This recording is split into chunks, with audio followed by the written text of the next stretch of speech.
So there's 4 new cards being revealed by Blizzard. We'll start with Fogwaggle Scheme. 1 mana rogue rare spell.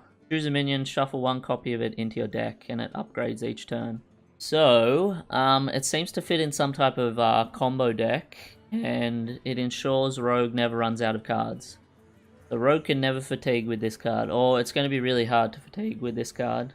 It's obviously meant for cards like Pogo Hopper. I think if you zoom into the art, can I zoom in here? Can I? No, but if you look here and here, there's Pogo Hoppers in the art. Obviously, they want you to use this with Pogo Hopper. Other synergies, Augmented Elic will shuffle double the cards in. So if this goes up to 20, you play Augmented Elic and this, you get 40 cards in the deck. Combos with that new card, Chef Nomi. So this might be a way to play your Chef Nomi once you're out of cards, and then refill your deck with other threats like Academic Espionage, and then Augmented Elic, and then like Fogwaggle Scheme on something, for example. You do this on Hook Tusk. You play the Hook Tusk, get 3 Hook Tusks out of the deck, and all your Hook Tusks have Rush. That'd be pretty insane, right? Really aggressively costed at 1. Could go in like a deck with Gadgetzan Auctioneer, 2 with Rogue. Rogue and 1 and 0 cost spells generally go good with Auctioneer. It's going to be crazy in Mill Rogue, in Wild with Cold Light Oracle. Shuffle a bajillion Cold Light Oracles into the deck. Okay, sure. That's going to be pretty fun to play. Looking forward to that. In Arena, yeah, so this should be okay in Arena. Like, a lot of the time, Arena matches go to top deck. So you're out of cards, they're out of cards, you're just drawing off the top of the deck. And whoever gets the good card basically wins. But if you have this in your hand for 10, 15, 20 turns, you top deck a big creature like, I don't know, Bog Creeper or Sunwalker, something like that. You play that, you Fogwaggle Scheme, put 20 in your deck, and now all your top decks from then on are just insane. And your opponent cries, basically. Your opponent has nothing to do, can't attack you in the face, can't get rid of your big guys. Probably is top decking worse cards than you're top decking. So it should be good in Arena, but only for that situation. Like, generally 1 mana do nothing would probably be bad. So on to the next one. Swamp Queen Hagatha. Shaman Legendary, 7 mana 5/5. Battlecry, add a 5/5 horror to your hand. Teach it 2 Shaman spells. What does this mean, first off? You get a 5/5 to your hand, and then you'll discover 2 spells that will become the horror's Battlecry. For instance, you play this, you get the 5/5 horror, you'll get 2 discover things. It'll show you Shaman spells, so say Lightning Bolt and Lightning Storm. So when you play the 5/5 horror, its Battlecry will be deal 3 damage and deal 2 to 3 damage to the opponent, Overload 2. Opponent's creatures, Overload 2. So it takes the spells and puts it as its Battlecry. They've confirmed that you can only get 1 targeted spell because of the Hearthstone engine. So if you pick a Lightning Bolt for your first spell, you can't pick Lava Burst. Like, it won't be offered.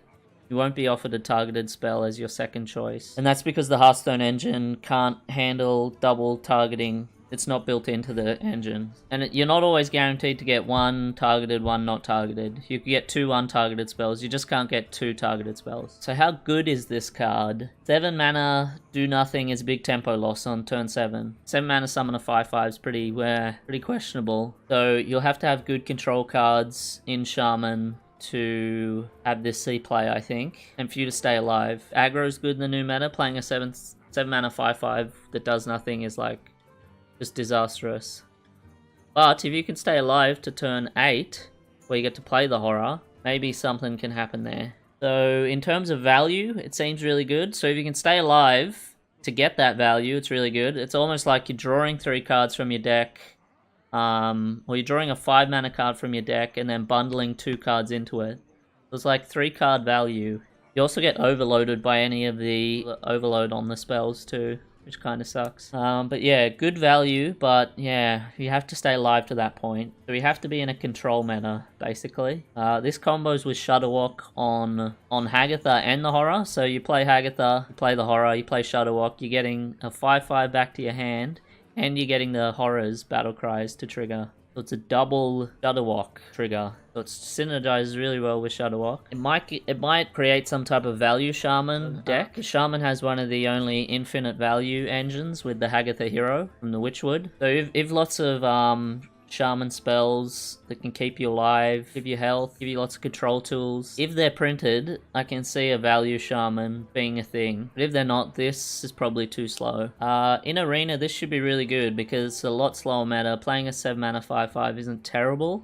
And the tempo you gain from the 5/5 on the following turn should be really good. The tempo and the value you get from it. This card should be a pretty good pick in Arena. You're not going to be sad picking this. Okay, on to the next one. Oblivitron. Hunter Legendary. Mech. 6 mana 3/4. It's Death Rattle. Summon a mech from your hand and trigger its Death Rattle. So straight away, it's really overcosted.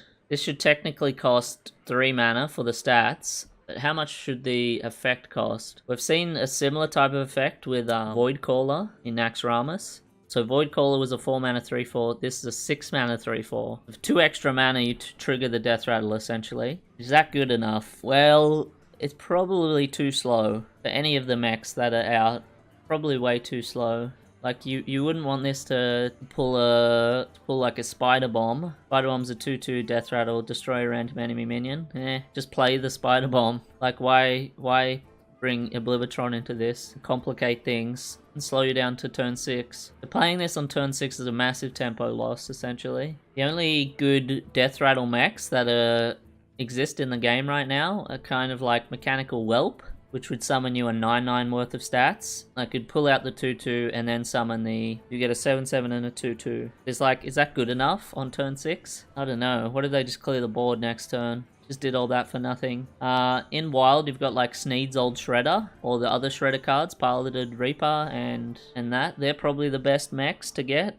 But then summon a random legendary. Might just get a bad legendary. These Old Shredder, you at least get a bigger body. Like, is that good enough? There are probably more broken things you can do with Hunter, honestly, and Wild, than just summon lots of stats. Now, you don't always have to pull a Death Rattle either. So you could just have, say, a Bulldozer, which is a 9/7 worth of stats with Divine Shield. That's not terrible, but it's not great either. You just don't... There's no Death Rattle on that, but you're just pulling a big mech from your hand. It isn't terrible, but like... Yeah, like what's the point? I don't think you create a deck type around this card. Unless they print more Death Rattle mechs in Hunter or in Neutral. And they create some type of Death Rattle Hunter. Because a lot of the Death Rattle trigger cards are rotating out. Terrascale, Stalker, Play Dead, they're both rotating out. The only things we have left are Fireworks Tech, which can trigger Death Rattles, and Necro Mechanic, which makes your Death Rattles trigger twice. So if they print more Hunter Death Rattle mechs, maybe this will see play, but right now it doesn't look good. Does not look good at all.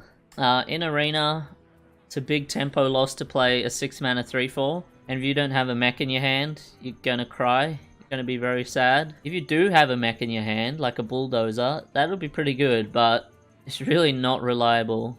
You have to draft this and then big mechs, and then you also have to draw them. So I'd say this is probably not a good pick in Arena. Probably too low tempo to play a 6 mana 3/4 on turn 6. Okay, next card here. 0 mana Priest Epic Spell Lazul Scheme. Reduce the attack of an enemy minion by 1 until your next turn, and upgrades each turn. So probably the weakest scheme we've seen thus far. It's really not good on its own. You have to combo it with cards to make it good. So what cards is this combo with? Combos with Shadow Madness. Take control of a card and attack it in, sacrifice it. That requires really good timing though. So if you reduce it to 0, then steal it with Shadow Madness, you're not really achieving anything. So that's not the best synergy, but a better synergy, Shadow Word Pain. You reduce it to 2 or below and then Shadow Word Pain it. There you go. Destroy any minion you want, essentially. And Cabal Shadow Priest, another really good synergy with this. You reduce it to 2 or less, and steal it. There you go. 6 mana steal a card. 2-card combo. That doesn't seem insane. Depending on the meta, that might see play. And also the minion's attack will return to normal because it's reduced by 1 until the next turn. So if you steal Deathwing, reduce it by 12, or reduce it by 10, steal it. Your next turn it returns to 12 attack. Combos with Topsy-Turvy as well. That's another 0 mana spell. So if you reduce the attack to 0, Topsy-Turvy, the creature dies. So that's a destroy any creature for 0 mana over 2 cards. Is that good? Kind of okay. I think Cabal Shadow Priest is better. Playing it with Topsy-Turvy, you might as well just play Forbidden Words. Might as well just play Forbidden Words over those 2 cards, wouldn't you?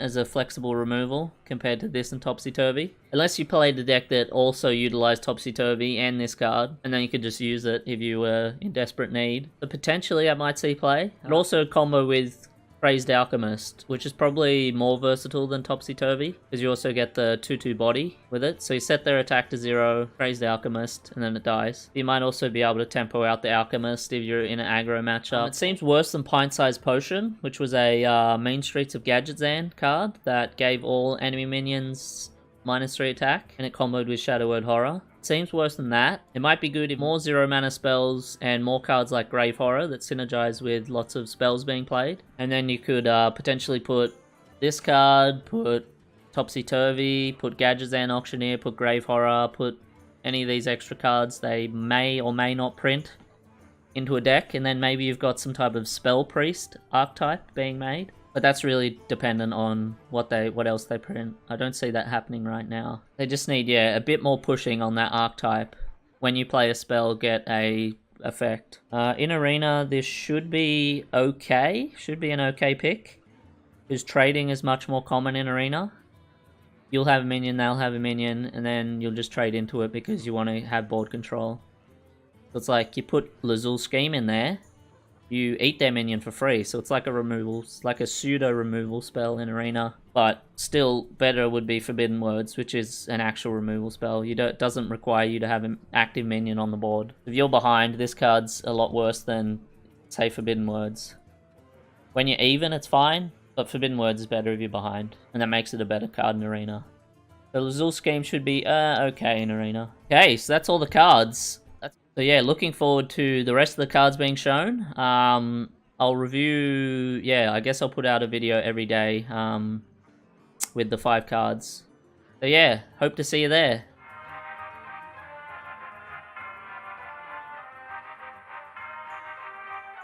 I guess that's a fine sign out? I don't know. Yeah, I guess that's fine. So, yeah.